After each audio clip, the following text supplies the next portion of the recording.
Hello बच्चों, let's read this question. Question says an arc AC of a circle subtends a right angle at the center O. The point B divides the arc in the ratio 1:2. If OA vector is A vector and OB vector is B vector, then the vector OC vector in terms of A vector and B vector is. Option A is root 3 times A vector minus 2B vector. Option B is minus root 3 times A vector plus 2B vector. Option C is 2A vector minus root 3B vector. And option D is minus 2A vector plus root 3 times B vector.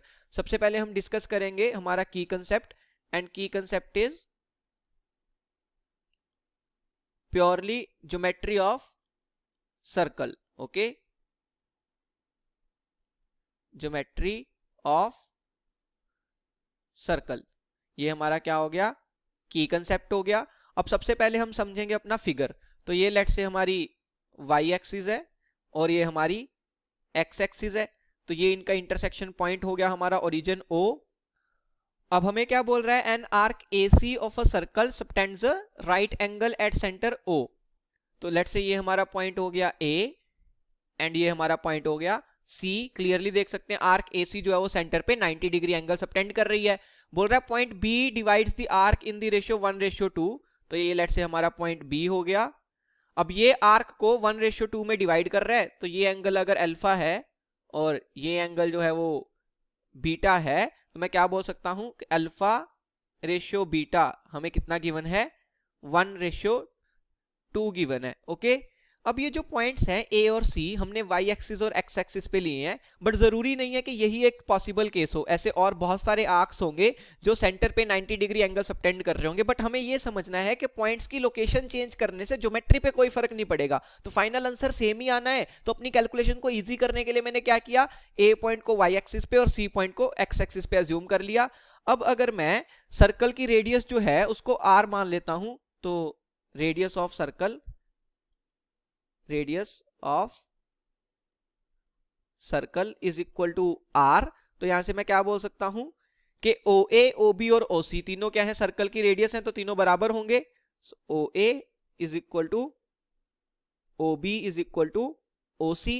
अब A point जो है वो y axis पे है, तो A के coordinates में क्या लिख सकता हूं, x कोऑर्डिनेट 0 हो जाएगा, y कोऑर्डिनेट क्या हो जाएगा, उसका ओरिजिन से डिस्टेंस जो कि r के इक्वल है. सो A के कोऑर्डिनेट्स हो गए 0, r. सिमिलरली C के कोऑर्डिनेट्स क्या हो जाएंगे, C के कोऑर्डिनेट्स हो जाएंगे r, 0. ओके, अब अगर मैं B के कोऑर्डिनेट्स की बात करूं तो B पॉइंट से मैंने क्या किया, y एक्सिस पे परपेंडिकुलर ड्रॉप किया. तो this angle is 90. Let's say उस पॉइंट को मैंने अज्यूम कर लिया n, और x एक्सिस पे परपेंडिकुलर ड्रॉप किया, उस पॉइंट को अज्यूम कर लिया m.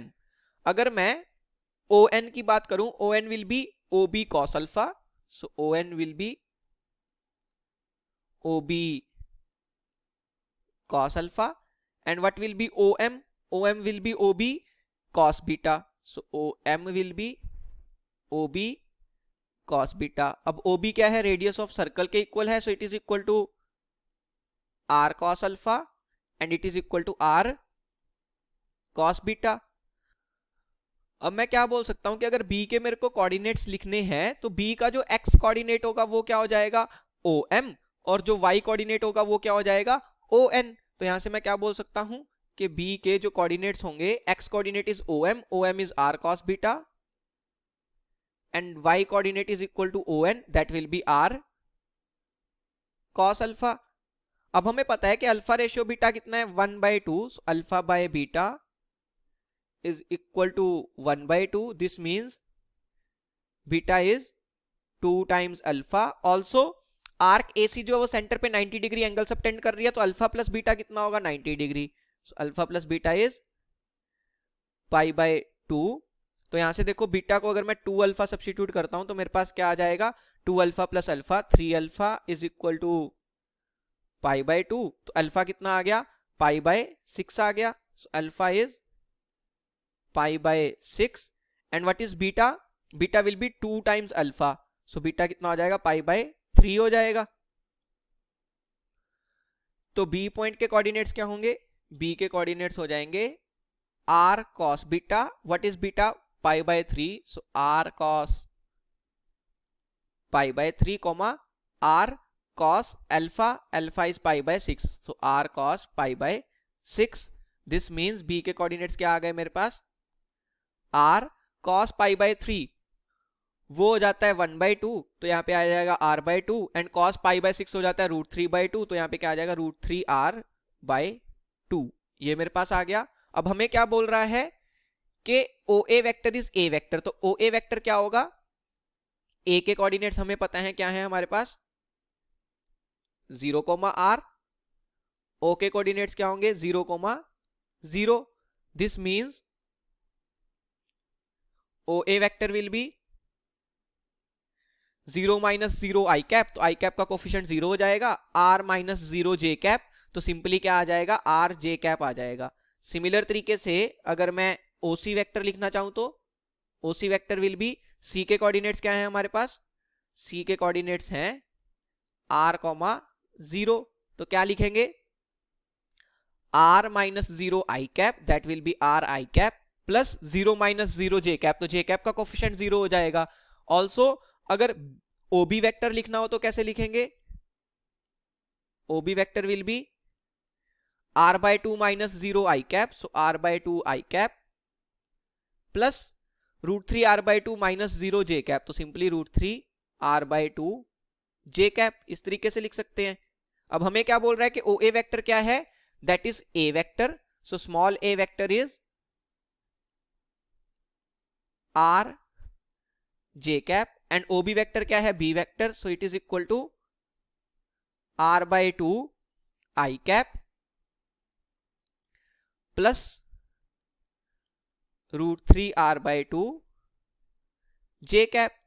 अब हमें क्या करना है, OC वेक्टर को A और B की टर्म्स में एक्सप्रेस करना है। What is OC vector, OC vector is r i cap. अब यहां से मैंने क्या किया, A वेक्टर जो है वो r j कैप है, तो मैं यहां से क्या लिख सकता हूं कि √3/2 times A vector is equal to √3/2 r times j cap. अब B वेक्टर में से √3/2 A वेक्टर सब्ट्रैक्ट कर देंगे, so B vector minus √3/2 A vector, that will be, देखो जब सब्ट्रैक्ट करेंगे तो ये जो टर्म्स है वो आपस में कैंसिल हो जाएंगे, सिंपली r/2 i कैप आ जाएगा, r/2 i cap.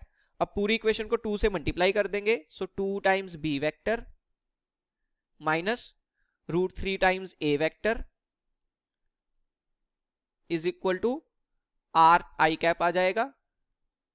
And what is r i cap, r i cap is nothing but OC vector, so यहां पे मेरे पास क्या आ गया कि 2 times B vector minus √3 times A vector is equal to OC vector, और यही हमें करना था, OC वेक्टर को A वेक्टर और B वेक्टर की टर्म्स में एक्सप्रेस करना था। तो कितना आ गया 2 times B vector minus √3 times A vector, तो कौन सी ऑप्शन मैच कर जाएगी, option B is my final answer.